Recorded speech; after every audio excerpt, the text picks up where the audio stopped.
arrangement has been reached between Uganda Small-Scale Industries Association and the Free Zones Authority to seal a deal allowing suitable SMEs export through free zones, an avenue that comes with numerous benefits such as direct employment, free duty, free industrial shade, and increasing commodity processing for export-oriented enterprises. We exempt you from excise duty, we exempt you from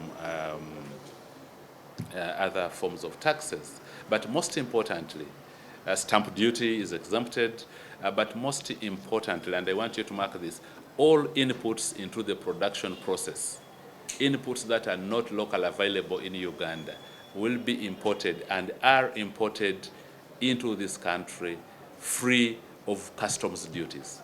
Among the many important things in this partnership is the anticipation to align market availability, readiness to export, and sustainability. Certification, quality. Okay, what are those standards that the destination markets require? Are we working together to meet those standards? Of course, as government, we work with the Uganda National Bureau of Standards, and we assist the private sector to achieve their goals and objectives. But also there's the issue of packaging and branding. That's very critical. Packaging and branding. I always say, if Uganda is looking to export anything, one thing, it's that label made in Uganda. To assert incense and cause, the authority is very inquisitive to know the ability of the association to sustain the market.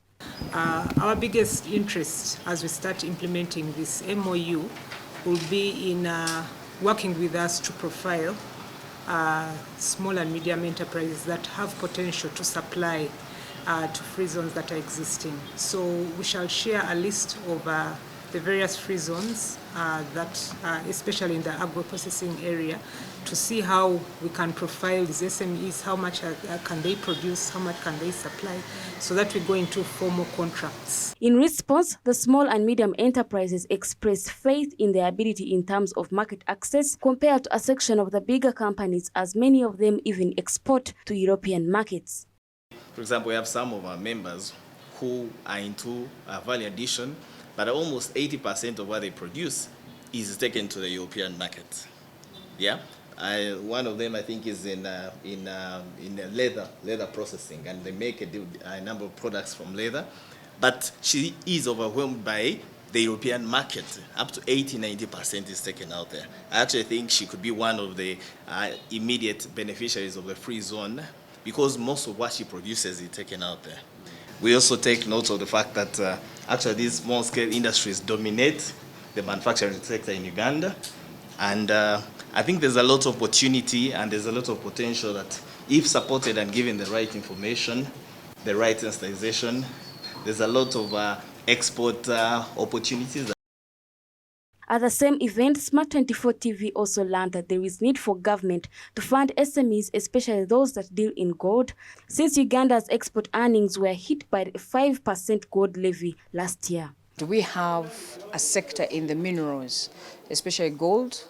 The issue is that we have very few in our database right now, and it's because, one, we work in Mityana and Mubende, but because of the upcoming opportunities that are coming through the Uganda Free Zone Authority, we're going to be able to kind of encourage more members to join, and then they kind of help to bring out the data in terms of the small-scale industries. The contribution to Uganda's free zones to total exports jumped more than 7 times to $1.247 billion in 2020-2021 from the previous year's exports.